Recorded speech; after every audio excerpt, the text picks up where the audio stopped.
चलिए नमस्कार दोस्तों, कैसे हैं आप लोग? बढ़िया। तो चलिए आज हम लोग स्टार्ट करते हैं क्लास।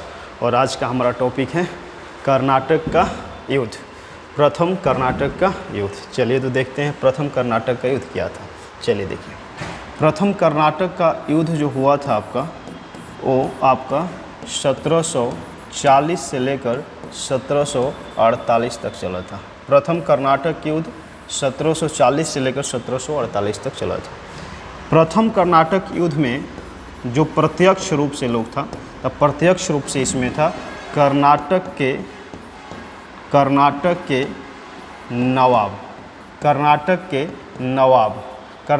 नवाब पद के लिए ही यह युद्ध हो रहा था।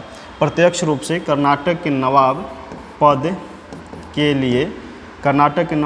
लिए यह युद्ध हो रहा था, मतलब उत्तराधिकारी के लिए। प्रथम कर्नाटक युद्ध जो हुआ था 1740 से 48, यह प्रत्यक्ष रूप से इसमें कर्नाटक के नवाब पद के लिए, मतलब कर्नाटक के नवाब के पद के उत्तराधिकारी के लिए यह युद्ध हो रहा था। और इसमें अप्रत्यक्ष रूप से कौन थे? अप्रत्यक्ष रूप से इसमें कौन थे? तो अप्रत्यक्ष रूप से इसमें फ्रेंच ईस्ट इंडिया कंपनी और ब्रिटिश ईस्ट इंडिया कंपनी। अप्रत्यक्ष रूप से ब्रिटिश ईस्ट इंडिया कंपनी और फ्रेंच ईस्ट इंडिया कंपनी इसमें शामिल थी। इन दोनों के बीच युद्ध का क्या कारण था? जैसे यहाँ पर देख रहे हैं कि प्रथम कर्नाटक जो युद्ध हुआ था, तो ये प्रत्यक्ष रूप से किसके लिए युद्ध हो रहा था? तो उत्तराधिकारी के लिए। कर्नाटक के जो नवाब था उस पद के उत्तराधिकारी के लिए ये युद्ध हो रहा था। और अप्रत्यक्ष रूप से इसमें कौन थे? अप्रत्यक्ष रूप से फ्रेंच ईस्ट इंडिया कंपनी और ब्रिटिश ईस्ट इंडिया कंपनी थी। और इसमें इन दोनों के युद्ध का क्या कारण था? तो इस दोनों में युद्ध का कारण था व्यापार में एकाधिकार और राजनीतिक नियंत्रण।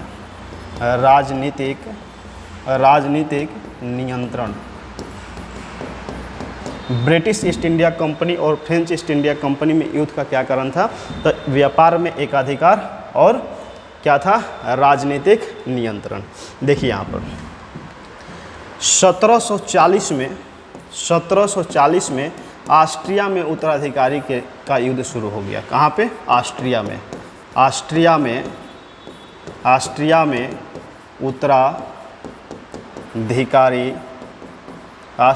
उत्तराधिकारी का युद्ध शुरू हो गया। ऑस्ट्रिया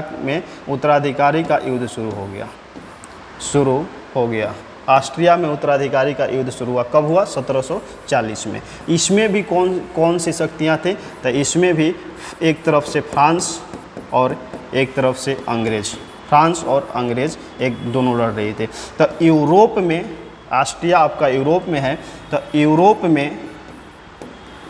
में यह दोनों देश जो फ्रांस है और अंग्रेज और फ्रांस यूरोप में, ये दोनों एक दूसरे से युद्ध शुरू कर दिए, लड़ना शुरू कर दिए। तो इस युद्ध का, ऑस्ट्रिया में उत्तराधिकारी युद्ध का भारत में भी प्रभाव पड़ा। भारत में भी इसका प्रभाव पड़ा। भारत में भी इसका प्रभाव पड़ा। बात समझ रहे हैं? ऑस्ट्रिया में उत्तराधिकारी के लिए युद्ध शुरू होता है 1740 में। वहाँ भी फ्रांस और ब्रिटेन आपका अंग्रेज आमने सामने थे।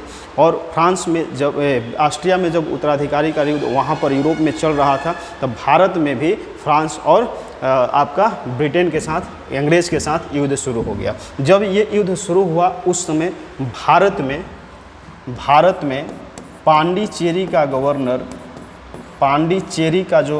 गवर्नर था, पांडिचेरी का गवर्नर जो था वो था डुप्ले। जब ऑस्ट्रिया में उत्तराधिकारी का युद्ध शुरू हुआ था तो भारत में भी उसका प्रभाव पड़ा। तो उस समय पांडिचेरी का गवर्नर था डुप्ले। ये कौन था? फ्रांसीसी गवर्नर था। और मद्रास का जो गवर्नर था, मद्रास का जो गवर्नर था वो था मोर्स। मद्रास का गवर्नर कौन था? मोर्स। देखिए यहाँ पांडिचेरी जो था, अब इससे तय हो गया कि पांडिचेरी किसका था, तो पांडिचेरी आपका फ्रांस का था, और मद्रास किसका था, तो मद्रास जो था ये अंग्रेज़ों का था। मद्रास किसका था, मद्रास किसका था, अंग्रेज़ों का था। अब देखिए यहाँ पर पांडिचेरी पांडिचेरी पांडिचेरी तथा मद्रास, पांडिचेरी तथा मद्रास का जो बंदरगाह था, पांडिचेरी तथा मद्रास का जो बंदरगाह था वो कर्नाटक राज्य में आता था, कर्नाटक राज्य में आता था। बात समझ रहे हैं? पांडिचेरी और मद्रास का जो बंदरगाह था वो कहाँ आता था, कर्नाटक राज्य में आता था। तो अब देखिए यहाँ पर डुप्ले ने क्या किया, उस समय कर्नाटक का नवाब था, कर्नाटक का नवाब, कर्नाटक का उस समय नवाब था अनवरुद्दीन, अनवरुद्दीन। इसने डुप्ले ने क्या किया कि कर्नाटक के नवाब अनवरुद्दीन से कहा कि यह अपने क्षेत्र में, अपने राज्य में किसी प्रकार का युद्ध न होने दे। उससे पूर्व इसने मोर्स से भी, डुप्ले ने मोर्स से भी युद्ध न होने का प्रस्ताव किया। बात समझ रहे हैं? देखिए यहाँ पे मद्रास अंग्रेज़ों का था, पांडिचेरी किसका था, फ्रांस का था। अब यहाँ पर पांडिचेरी और मद्रास इन दोनों का बंदरगाह कर्नाटक राज्य में पड़ता था। उस समय कर्नाटक का जो नवाब था अनवरुद्दीन था। अनवरुद्दीन से डुप्ले ने अपने क्षेत्र में, अपने राज्य में युद्ध न होने देने को कहा, और उससे पूर्व मोर्स से भी कहा। मोर्स जो आपका ब्रिटिश ईस्ट इंडिया कंपनी का गवर्नर था मद्रास में, इससे भी युद्ध न होने का प्रस्ताव किया। आगे देखिए अब क्या होता है युद्ध। अब क्या होता है कि डुप्ले ने क्या किया कि डुप्ले ने एक मॉरिशस का, उस समय मॉरिशस का गवर्नर था लाबोर्दोने उस समय मॉरिशस का फ्रांसीसी गवर्नर था, फ्रांसीसी गवर्नर था। लाबोर्दोने कौन था? मॉरिशस का फ्रांसीसी गवर्नर था। मॉरिशस को डुप्ले ने बुलाया, मॉरिशस से लाबोर्दोने को किसने बुलाया? डुप्ले ने बुलाया, और उसने मद्रास पर अधिकार कर लिया। जो अंग्रेज़ों का बस्ती था मद्रास, उस पर कौन अधिकार कर लिया? अधिकार कर लिया। कौन अधिकार कर लिया मद्रास पर? डुप्ले ने अधिकार कर लिया। कुछ ही समय बाद डुप्ले और लाबोर्दोने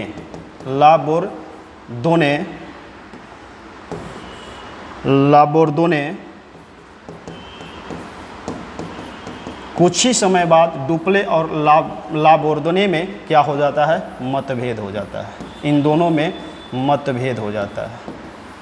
बात समझ रहे? इन दोनों में मतभेद हो जाता है। मतभेद होने के कारण लाबोर्दोने क्या करता है कि 4 लाख पाउंड का रिश्वत लेता है। 4 लाख पाउंड का रिश्वत लेता है। किससे लेता है? ब्रिटिश ईस्ट इंडिया कंपनी से। ब्रिटिश ईस्ट इंडिया कंपनी से 4 लाख पाउंड का रिश्वत लेता है और मद्रास को रिटर्न कर देता है। मद्रास को दे देता है। किसे दे देता है? मद्रास को दे देता है। किसे दे देगा? मद्रास को, इसे दे देगा, मोर्स को दे दिया, ब्रिटिश ईस्ट इंडिया कंपनी को दे दिया। ब्रिटिश ईस्ट इंडिया कंपनी को सौंप दिया। सौंप कर ये मॉरिशस चला गया। कुछ ही समय बाद डुप्ले ने फिर से मद्रास पर अधिकार कर लिया। कुछ समय बाद डुप्ले ने मद्रास पर फिर से अधिकार कर लिया। बात समझते हैं? मॉरिशस का गवर्नर लाबोर्दोने था, फ्रांसीसी गवर्नर। डुप्ले ने इसे बुला के मद्रास पर अधिकार कर लिया। कुछ ही समय बाद इन दोनों में, डुप्ले और लाबोर्दोने में मतभेद हो गया। मतभेद होने के कारण 4 लाख पाउंड का रिश्वत लेता है ब्रिटिश ईस्ट इंडिया कंपनी को। मद्रास को ब्रिटिश ईस्ट इंडिया कंपनी को सौंप देता है और चला जाता है। कुछ ही समय बाद फिर डुप्ले ने इस पर पुनः अधिकार कर लिया। अब फिर से यहाँ देखिए, जो अनवरुद्दीन था, ये अनवरुद्दीन कौन था? ये कर्नाटक का नवाब था। अनवरुद्दीन कौन था? कर्नाटक का नवाब। डुप्ले ने क्या कहा था इससे? डुप्ले ने इससे कहा था कि मद्रास को जीतने के बाद हम तुम्हें सौंप देंगे। डुप्ले ने कर्नाटक के नवाब अनवरुद्दीन से बोला था कि हम मद्रास को जीतेंगे और उसके बाद हम तुम्हें सौंप देंगे। डुप्ले ने ऐसा नहीं किया। बात समझ रहे? डुप्ले ने ऐसा नहीं किया। तो ऐसा नहीं किया तो इसका एक पुत्र था, जिसका नाम था महफूज खां। महफूज खां, महफूज खां ने एक विशाल सेना ली। महफूज खां ने विशाल सेना के साथ डुप्ले पर आक्रमण किया। कहाँ? अड्यार के समीप, अड्यार के समीप। बात समझ रहे हैं? डुप्ले ने कर्नाटक के नवाब अनवरुद्दीन से वादा किया था कि हम मद्रास को जीतेंगे और हम तुम्हें सौंप देंगे। ऐसा नहीं करने पर अनवरुद्दीन का जो पुत्र था महफूज खां एक विशाल सेना के साथ डुप्ले पर आक्रमण किया अड्यार के समीप, जिसमें से ये महफूज खां जो था ये पराजित हुआ। महफूज खां जो था पराजित हो गया, इसकी पूरी सेना को पराजित कर दिया। तो एक विशाल सेना महफूज खां की और डुप्ले का जो एक छोटा मोटा सेना, इसे क्या कर दिया? पराजित कर दिया, इसे पराजित कर दिया। आगे देखिए, इधर मद्रास पर भी कब्जा करके रखा था। मद्रास पर भी डुप्ले का क्या था? डुप्ले का अधिकार था। और इधर कर्नाटक के नवाब को भी हरा दिया। कर्नाटक के नवाब की जो सेना थी, जो महफूज खां के नेतृत्व में आई थी, इसे भी अड्यार के समीप हरा दिया। तो इसमें क्या हुआ? डुप्ले की महत्वाकांक्षा बढ़ गई। डुप्ले की महत्वाकांक्षा और बढ़ गई। डुप्ले की महत्वाकांक्षा बढ़ गई और इसने क्या किया कि पांडिचेरी के दक्षिण में एक अंग्रेज़ों की बस्ती थी। पांडिचेरी के दक्षिण में एक अंग्रेज़ों की बस्ती थी, fort saint Davis. Fort saint Davis पर क्या कर लिया? डुप्ले की सेना ने घेरा डाल दी। डुप्ले की सेना ने घेरा डाल दी। फोर्ट सेंट डेविस किसका था? अंग्रेज़ों की बस्ती। ये अंग्रेज़ों की बस्ती थी। बात समझ रहे हैं? पांडिचेरी अब ये दो को जीत गया। मद्रास पर भी अधिकार कर लिया। कर्नाटक के नवाब के साथ जो युद्ध हुआ था अड्यार के समीप, उसमें डुप्ले जीत गया। इसकी महत्वाकांक्षाएं बढ़ी कि उसके बाद पांडिचेरी के दक्षिण में एक फोर्ट सेंट डेविस एक बस्ती थी अंग्रेज़ों की, उस पर इन्होंने घेरा डाला। 1.5 साल के बाद 1.5 साल घेरा के बाद इसने क्या, ये असफल नहीं हुआ। ये प्रक्रिया चल रहा है तब तक अंग्रेज़ों की मदद के लिए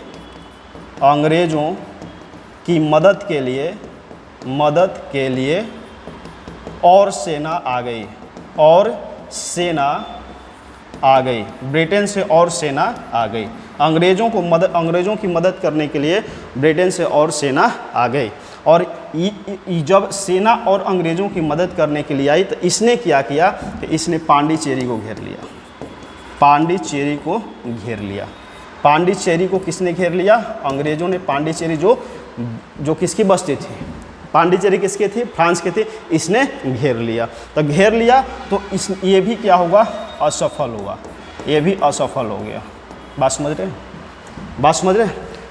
यहाँ देखिए, फोर्ट सेंट डेविस अंग्रेज़ों की बस्ती थी जो डुप्ले ने इस पर 1.5 साल लगभग घेरा डाला, जिससे कोई फ़ायदा नहीं हुआ। ये सारा चीज़ चल ही रहा था तो अंग्रेज़ों की मदद के लिए ब्रिटेन से और सेना आई।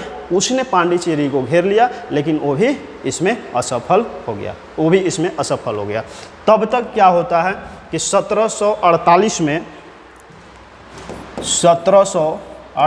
ईस्वी में क्या होता है? ऑस्ट्रिया में जो उत्तराधिकारी का युद्ध चल रहा था वो ख़त्म हो गया।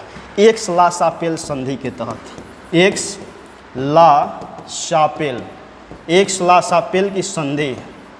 एक्स-ला-शापेल की संधि होता है 1748 में। एक्स-ला-शापेल की संधि होता है 1748 में। यूरोप में होता है। किसके बीच होता है? अंग्रेज़ के बीच होता है। अंग्रेज़ और फ्रांस के बीच होता है। अंग्रेज़ और फ्रांस के बीच में एक्स-ला-शापेल की संधि होता है, जिससे ये प्रथम कर्नाटक युद्ध जो था ये आपका ख़त्म होता है। ठीक है, ये प्रथम कर्नाटक युद्ध खत्म हो गया, जिससे क्या हुआ कि मद्रास पर किसका अधिकार था? इस संधि के द्वारा क्या हुआ? तो मद्रास पर अधिकार किसका हो गया था? मद्रास पर अधिकार किसका हो गया था? फ्रांस का अधिकार हो गया था। फ्रांस इस पर अधिकार कर लिया था। तो इस संधि के तहत मद्रास को अंग्रेज़ों को रिटर्न करना पड़ा। और उत्तरी अमेरिका में लुइसबर्ग फ्रांसीसियों को मिला। उत्तरी अमेरिका में लुइसबर्ग किसे मिला? फ्रांसीसियों को मिला। और मद्रास जो था, अंग्रेज़ों की बस्ती थी, फ्रांसीसियों ने इस पर अधिकार किया था। इस संधि के तहत अंग्रेज़ों को रिटर्न करना पड़ा और नॉर्थ अमेरिका में फ्रांस को लुइसबर्ग मिला। इस तरह से प्रथम कर्नाटक युद्ध समाप्त हुआ। प्रथम कर्नाटक युद्ध का फायदा न तो फ्रांस को हुआ और न ही अंग्रेज़ को हुआ। इसमें किसी को फ़ायदा हुआ नहीं, न फ्रांस को फ़ायदा हुआ न अंग्रेज़ को इसमें कोई फ़ायदा हुआ। ठीक है, लेकिन क्या हुआ? भारतीय राजाओं का नुकसान हुआ। क्या नुकसान हुआ कि एक विशाल सेना, कर्नाटक के नवाब की एक विशाल सेना को फ्रांसीसियों की एक छोटी सेना ने हरा दिया था। इस युद्ध से ये चीज़ हुआ कि जो कर्नाटक के नवाब की जो विशाल सेना थी जो हारी, इससे भारतीय राजाओं की जो कमजोरियां थी उजागर हो गई कि भारतीय राजाओं के पास जो सेना है वो यूरोपीय सेना के मुकाबला नहीं कर सकती। बात समझ रहे हैं? भारतीय राजाओं की जो सेना है, भारत की जो सेना है वो यूरोपीय सेना के मुकाबला नहीं कर सकती। ये उजागर कर दिया इस युद्ध ने।